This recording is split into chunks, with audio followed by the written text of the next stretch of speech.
Everybody ready? All right, good morning.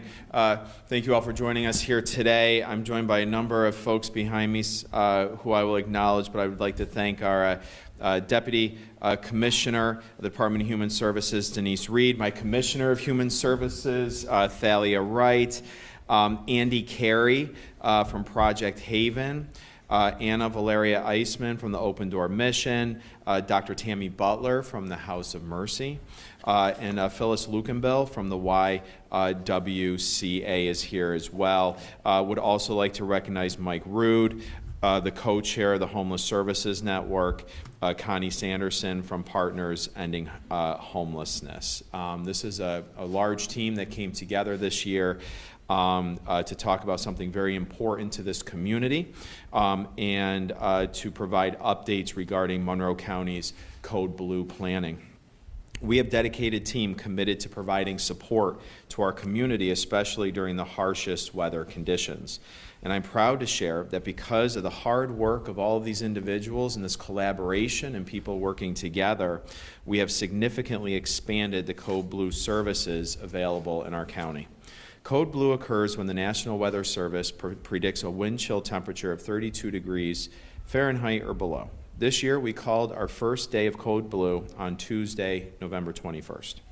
In July, Monroe County DHS joined a group of community stakeholders, homeless advocates, and homeless service providers to gain valuable suggestions for improving our Code Blue program. This working group focused on tackling three important key issues. The first is adding more beds and capacity for Code Blue days. The second, to raise awareness of the resources that are available to individuals who need a warm place to stay. And the third issue is transportation to our warming centers. With help from this team, the county forged new partnerships with the YWCA and Project Haven, adding them to our existing partnerships with the Open Door Mission and the House of Mercy. That means that we will be able to have 41 more beds available during Code Blue days, bringing our total bed count during these critical times to 141. The YWCA site will come online in a few weeks on December 18th. To help get word out about what we have to offer, we also have developed a new palm card for our outreach workers that will hand out a list of names, addresses, and bus routes available to our warming center locations. So as the outreach workers are out in the community engaging with people who need help on those cold days and those cold nights, we'll be able to provide them with a card that says exactly where these warming centers are, exactly where the Code Blue beds are, and be able to give them even the bus route to be able to get there. So we're going to do a lot more effort here in terms of how we engage people and connect them to the help. Because you can have more beds, you can have more sites, but if we can't figure out how to connect people to those sites, they might as well not exist. So we're going to lean in to how we can help people be able to access these additional resources. Because again, these additional warming centers, they don't help if people can't get there. So we need to make sure people are getting there. So we ensured that all of these centers are located along public transit routes. That was important as well. And RGRTA is now going to be providing free transportation from the transit center to the warming centers during Code Blue.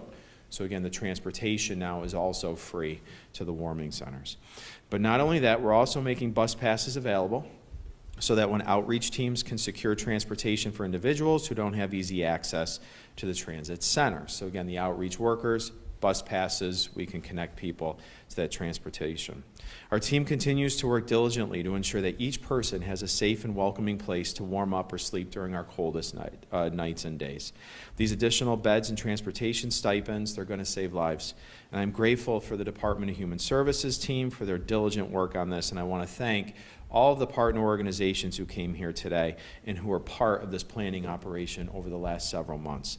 I want to thank them for stepping into filling this gap and helping to provide these life-saving services to those people who literally have no place to go during these bitter cold days. So now I'm going to ask to hear from some folks who are part of the planning for this and to talk a little bit more details about Code Blue and how these partnerships are going to work. So next up is the Deputy Commissioner from our Department of Human Services, Denise Reed. Good day, everybody. Thank you, County Executive. So cold weather placements are a concern every year. I do want to thank, like the County Executive mentioned, Mike Rood and Tree Clemens from the Homeless Services Network, who agreed to convene this group back in July. And I do want to thank the group members, some of them I see in the room here, who contributed their time over the past months. Increasing available placements requires collaboration, and so we do appreciate vendors who stepped up. We continue to be open to vendors who want to still enter this space, because even though the county executive mentioned we do have increased beds over last year, we know will need more beds. And there are other efforts underway to talk about mass sheltering for significant weather events, and more to come on that. I do just want to send a reminder before we bring up some other people that Code Blue is for individuals not otherwise eligible for placement. So if individuals who are eligible for placement and want to be placed through our traditional process, they can come into our 691 St. Paul Street office, or they can call us at 585-753-6044 for placement to be, and that's again for individuals who are otherwise eligible or for families. So Code Blue doesn't really apply to families. It really is just about individuals who might not otherwise be eligible. So thank you. And I am going to turn it over to Andy Carey. Thanks. So my name is Andy Carey. I'm the chair of Reach Advocacy, which is one of the founding partners in the Project Haven shelter system. We're truly grateful to be around so many wonderful people and to be part of this.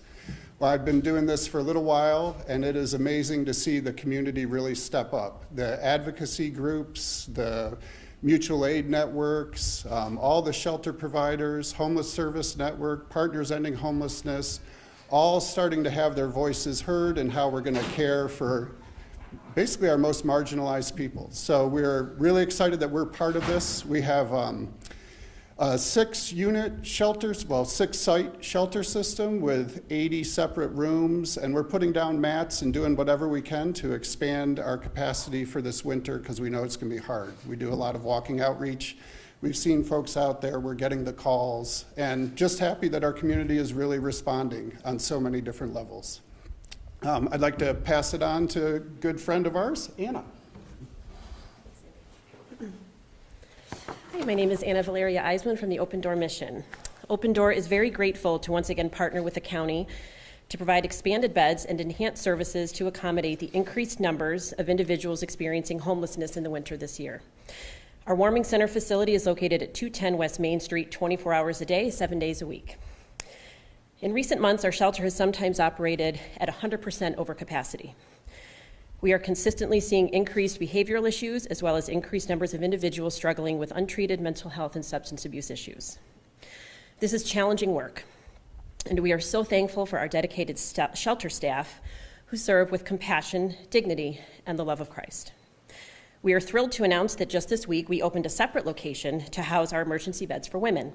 And this will allow us to decompress the numbers in our main emergency shelter while allowing us to better meet the personal needs of both men and women. To clarify, this facility is located at 156 North Plymouth and is available to women for walk-in from 8 a.m. to 8 p.m. daily, while our warming center remains operational during the after hours of 8 p.m. to 8 p.m. Women would need to go to 210 West Main Street. Our community has a unique quality that often goes unseen. There are times when circumstances cause a crisis in the homeless community. It could be inclement weather, property issues, or a location closing. And each time this happens, the camaraderie and collaboration among providers and our city and county representatives continues to inspire me. We often focus on the crisis and overlook those who are helping behind the scenes. Open Door is grateful to county staff, specifically in the Department of Emergency Housing, for their commitment and support. And now I will turn it over to our good friend, Dr. Tammy Butler. Good morning, and thank you all for being here. House of Mercy is a 76-bed shelter and one of the largest low-barrier shelters here in Rochester, New York. We are excited to be partnering with Monroe County, the Department of Social Services, and all of the providers here to ensure we are able to shelter individuals in need and provide hot meals and assist those who are hungry during this cold blue season. House of Mercy is also offering case management and behavioral health services to anyone who is interested. Our staff are also working to determine and support the needs of those who are in Peace Village. We will also have an abundance of winter clothing, winter coats, hygiene products for those who are in need as well. As for the community, as we do move into this Code Blue season and we are looking for support, we're asking our community to please, if they have any donations of winter blankets, comforters, that those are items that we will definitely be needing as we mark to assist those in need. House of Mercy is located at 285 Ormond Street, and our number is 585-546-2580. And I am going to turn it over to Phyllis of the YWCA. Thank you.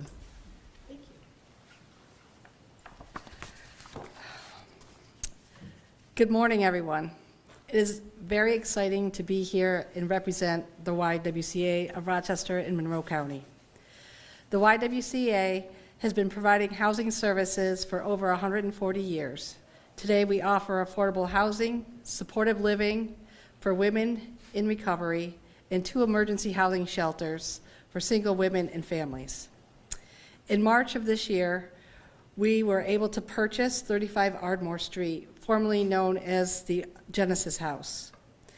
We are working to expand our family emergency housing capacity by renovating this location and creating 11 additional units for women and children that is much needed in our county.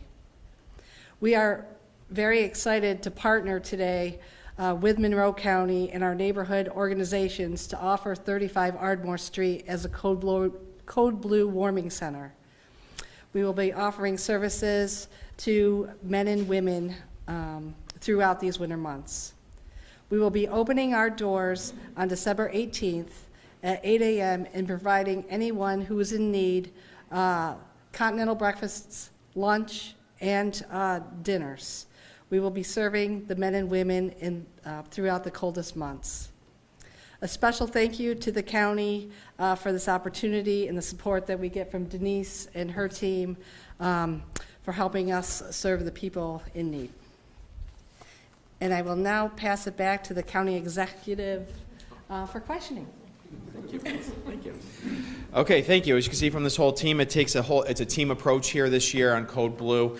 We have some new partners at the table, some new procedures, and a lot of new ways of outreach to be able to reach people and provide access to the Code Blue shelters in that space. And so I'm very proud, and again, want to thank this team for coming together this year to make sure that we're offering the best Code Blue we can this season. So with that, we can take any on-topic questions anyone up here can answer for you. The warming centers that a few of you have discussed, where were the warming centers before and where are the new ones? I realize you may have already said this, I just missed it. Who wants to go through? Do you want to go through that, or? I can share. Sure. So, as you know, Open Door Mission, I don't know if Anna said how long they've been in business, but it's been a long time. So, Open Door Mission has been a consistent warming center for us over these past 8 or 9 years that we've been doing official Code Blue. Last year, we had House of Mercy operating not as a full warming center, but they did offer some beds. So last year, we only had Open Door as a warming center. Now, all 4 of these sites will be operating as warming centers where they will take walk-ins directly, which is a little different than last year when we only had Open Door Mission. Not sure what organization you want to, but can any of your organizations walk through your outreach? You know, how do you find people on the street, and what does that process kind of look like?